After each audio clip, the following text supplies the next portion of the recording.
All hail Biafra. This is Biafra Liberation Army Network coming to you again. Please like, share, and comment. Nnamdi Kanu rising up to demand his release from the international community, virtually dragging Nigeria to the international community, writing a huge petition for that effect and directing it to the US and the UN and other big international bodies.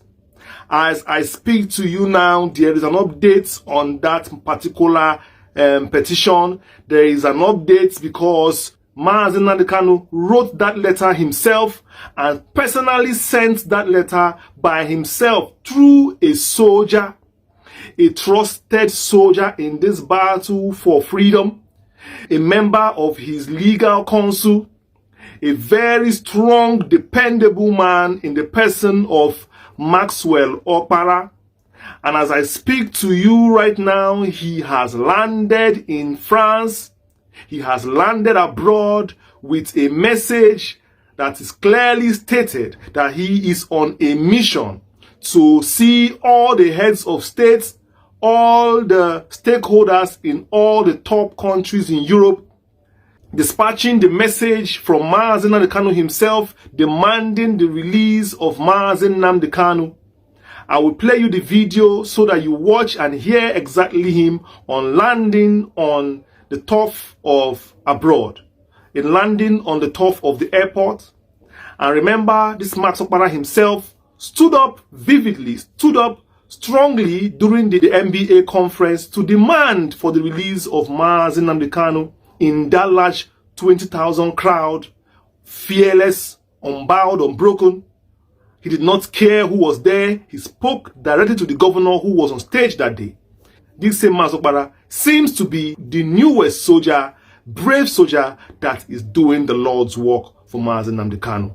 Arrived in Paris now for a crusade for the release of Nnamdi Kanu.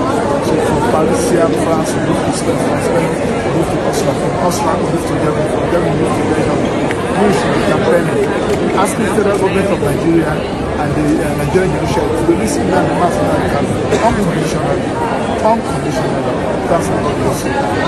That is to show you that as we are speaking right now, Nnamdi Kanu's message has already left the shores of Nigeria, not via email or via normal mail or via phone call, but hand to hand, directly submitted to these bodies, directly to their presidents, directly to their Senate, directly to their Congress, directly to their offices around the world. That is why Max Okpara is in abroad right now, because he is coming to deliver that lengthy, ultimatum and petition from Nnamdi Kanu about his ordeal in the hands of Nigeria since his illegal rendition in 2021, and for the fact that they have kept him, in these chains for many years without even caring to know that he has been granted freedom by many courts, both national and abroad.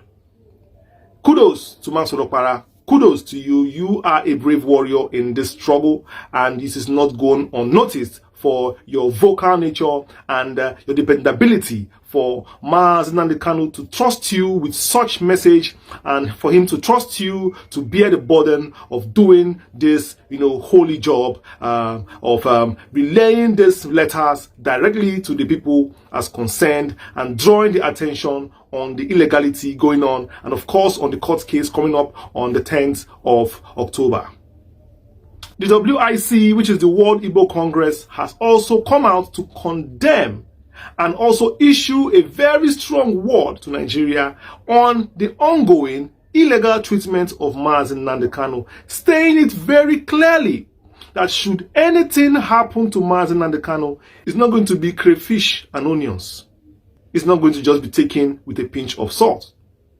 In a statement released by Mr. Festus Okere, who is the chairman of the WIC, which is the World Igbo Congress, he said these exact words: "The greatest slap that Ndi Igbo has gotten from the Nigerian government is the incarceration of Nnamdi Kanu. I don't want to issue a warning to anybody, but If Mazi Nnamdi Kanu dies in detention, only God knows what the consequences will be. That is the exact words of Mr. Festus Okere, the president of the World Igbo Congress. World Igbo Congress. That is diaspora. Every Igbo man in diaspora. This is the president speaking. He's speaking on behalf of the Igbos in diaspora.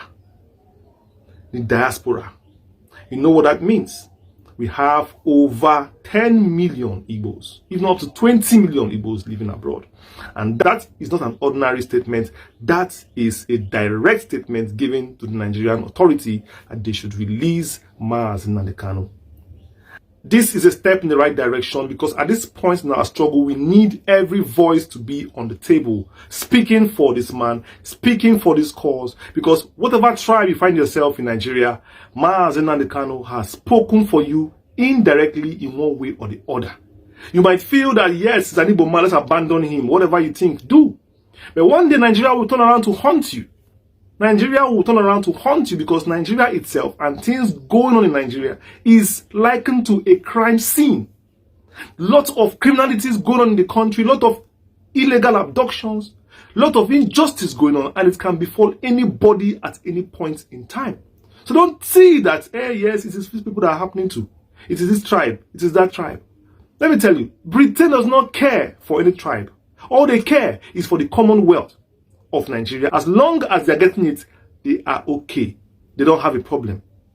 A prominent British man said during the Civil War in 1967, he said that he doesn't care about the amount of lives that are lost on the side of Igbo or Biafra during the Biafran War.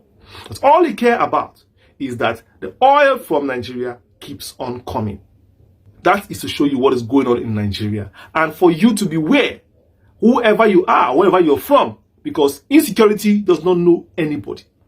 And injustice to one is injustice to all. But of course, as we know, the Igbos are left alone in their cause. And we keep on fighting because we are not afraid anywhere to stand alone. That is why you see an Igbo man in any part of the world alone, because he believes that once he has his God, he has everything. That is Igbo man belief. Anywhere he goes with his chi. And all chi ne duani. All chi ne duani. You understand? Simple. So this is an appreciation to Max Okpara himself. I know very well that you have been playing a very wonderful role, and it's just time it's getting noticed, because somehow other news have been taking over most of the efforts you have been making. But that is life. Sometimes you keep doing things, nobody sees it, but one day one big act that you do goes viral.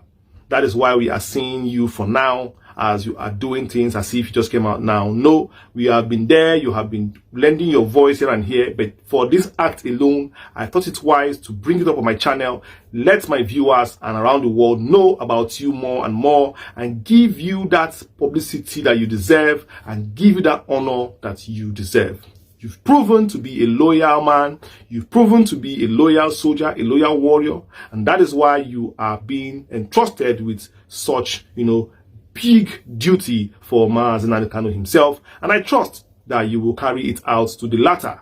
Just please, as you go out on this big duty, don't forget yourself, and don't forget that result is all we are looking for. Don't settle for less. Do not accept to drop this message on secretary table. Make sure that you see the people we are supposed to see.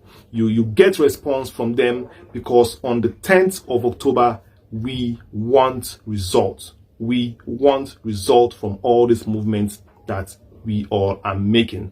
And thank you very much, because it's obvious that this matter, you carry it upon your head. You carry it upon your head. God will bless you, and God will provide for you and your family with long life, prosperity. May the gods of Igbo land protect you. May the spirit of our ancestors protect you. And may God in heaven, who is the Alpha, Omega, the creator of heaven and earth, also guide you in this wonderful journey of freedom. Mazi Nnamdi Kanu has spent many days, many years in the dungeon. He was attacked at his country home in Afara Ibeku Mahia. Unprovoked, he was attacked, and many people were killed there. God bless their soul. He also lost his parents, his father and his mother, through the trauma that he passed through. And somehow he resurrected in Israel through the help of our God in heaven. And he found his way to Britain, of course, a country that betrayed him to the hands of his enemies.